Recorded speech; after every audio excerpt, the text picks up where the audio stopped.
Bonjour, ici Ladislas Maurice de Investisseur Globetrotter. Donc aujourd'hui, je suis à Medellín et j'étais en train de passer un après-midi avec Mauricio, donc mon ami qui est aussi une agence immobilière ici à Medellín. Donc lui ne parle pas français, mais certains de ses agents parlent français. Et donc on se demandait quoi faire cet après-midi et il m'a dit une femme l'avait contacté la semaine dernière parce qu'elle souhaitait vendre une maison à peu près, elle disait une demi-heure de Medellín avec une superbe vue. Avec un beau terrain, etc. Elle dit qu'elle en veut à peu près un peu plus de 200 000 $, qu'elle se fait 50 à 70 $ par nuit sur Airbnb. Donc en gros, ce qu'on va faire, on va prendre la voiture, on va aller à la maison et on va aller faire un peu notre recherche sur cette maison pour voir si ce serait un bon listing, si le prix n'est pas trop cher, voir si la dame ne raconte pas un peu n'importe quoi en termes des revenus. Donc on va suivre Mauricio dans son processus de recherche en tant qu'agent immobilier pour voir s'il peut vraiment prendre cette maison, cette listing et le mettre sur son site, s'il peut vraiment vendre ça à des gens ou si c'est vraiment un mauvais listing. Donc on va aller faire un peu notre recherche, on va prendre la voiture et aujourd'hui il fait vraiment très beau. Voilà, c'est ça qu'il y a d'agréable à Medellín, il fait tout le temps beau, il fait tout le temps beau. Donc ça va être une après-midi agréable. Allez Mauricio, let's go! Vamos! Yo, Mauricio, what happened here? Yeah, I parked the car in the street and got robbed, so... What kind of streets do you park your car in? Only the best ones.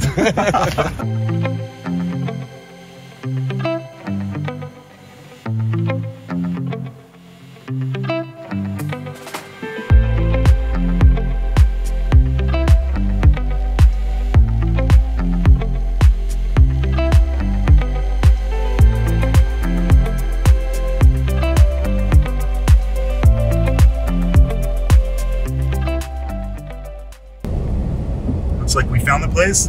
I found the place. Okay. Damn. Yeah, you need. Okay, so note to self: if you buy this place, gosh, you need a driver. Yeah. Oh my God. Yeah, you need a good 4x4 or something. Oh shit. Oh my God. Très bien. Donc on vient juste de parler un peu plus tôt à la propriétaire et en fait elle parle français, donc c'est parfait. Rebonjour Mariana. Bonjour, bienvenue chez moi. Oui, enchantée. Ça fait plaisir. Ça fait un Bonjour plaisir. David. Voilà, Ok, et comment Mariana. s'appelle le petit? Le petit s'appelle Simon. Simon. Bienvenue. Très bien, On très y bien. va. Donc il se trouve que Juliana a vécu en France pendant 3 ans, c'est ça? Oui, c'est ça. Exactement Voilà. ça. Parfait.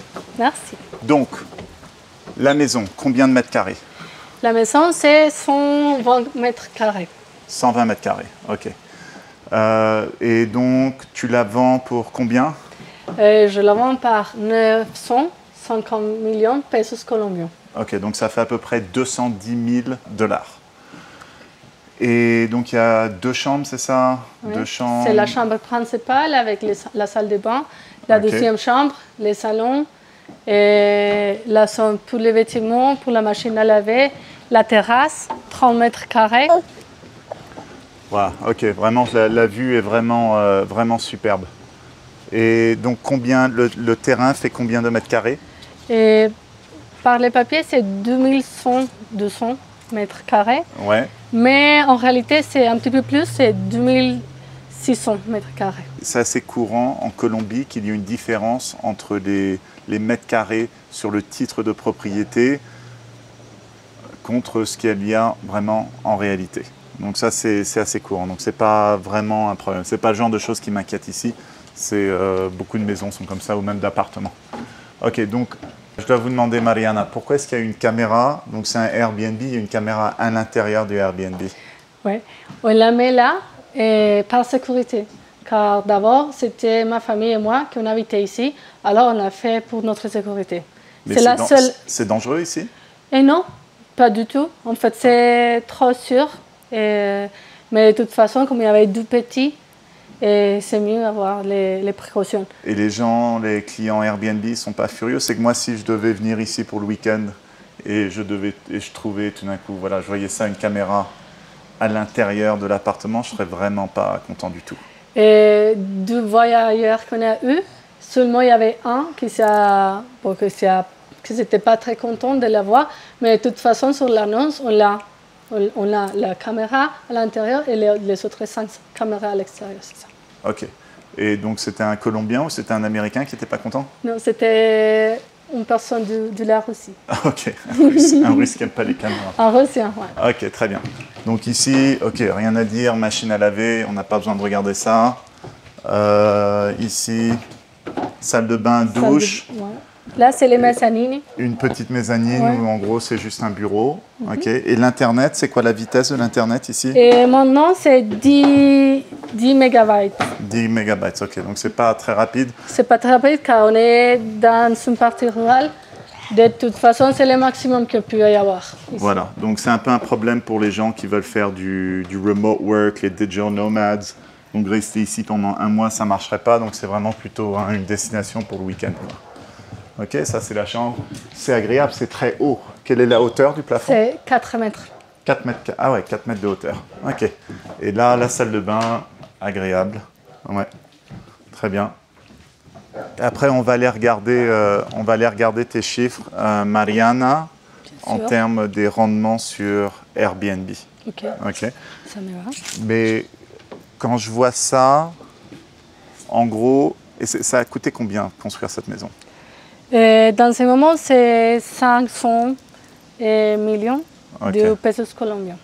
100 000, à cette époque. Voilà, 100 000 $ à peu près pour construire ça, les meubles, toutes les finitions, tout ça. Donc, si on prend ce terrain de, disons, 2500 mètres carrés à peu près en réalité, 210 000 $, on retire 100 000 $ pour la structure, 110 000 $ pour la structure, ça nous laisse un peu plus de 100 000 $ à peu près pour le terrain de 2500 mètres carrés.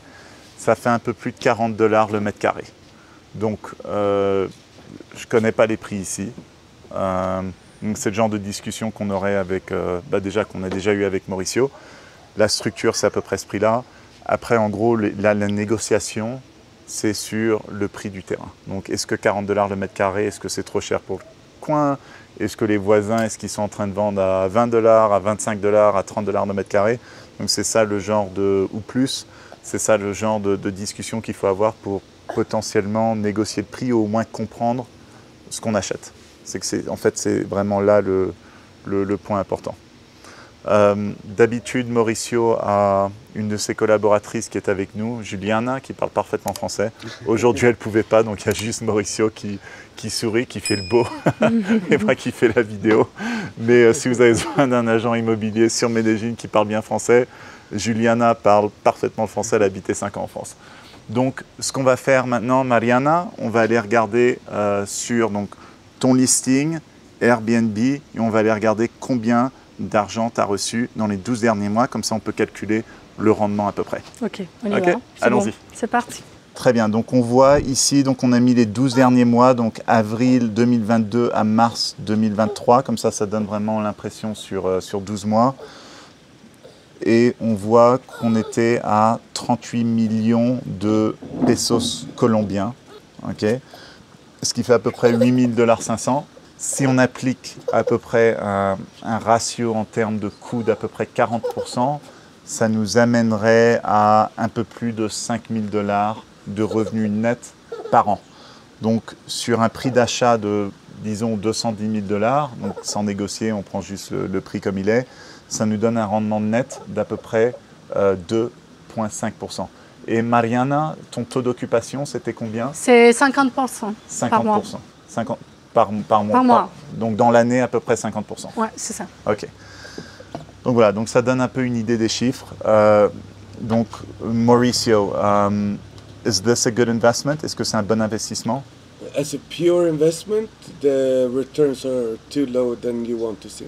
So it comes out to about 2.5%, and we would like to see an investment for pure investment and not lifestyle around 9%. Ok. So it's, donc tu penses que c'est plus lifestyle? yeah, so it's a pure lifestyle move. Voilà, donc je crois que ça donne vraiment une bonne idée. Donc j'imagine que les chiffres en réalité, bon, je veux pas impliquer Mariana là-dedans, mais j'imagine que les chiffres logiquement seraient un peu plus élevés parce qu'il y a des gens qui rappellent, qui veulent revenir, qui payent en liquide. des gens qui décident de rallonger de 2-3 jours, etc. Donc j'imagine que les chiffres sont un peu mieux que ça en réalité. Mais bon, la réalité, c'est que ce n'est pas un investissement pour du rendement locatif. Okay, c'est que je sais qu'il y a beaucoup de gens, moi-même j'ai essayé de faire ça, j'ai regardé des fincas, c'est un peu le rêve de tout le monde, des fincas avec une vue là comme ça, là c'est fantastique, une vue, voilà, c'est beau. Avoir 2-3 vaches, tout ça, c'est quand même agréable, c'est le rêve.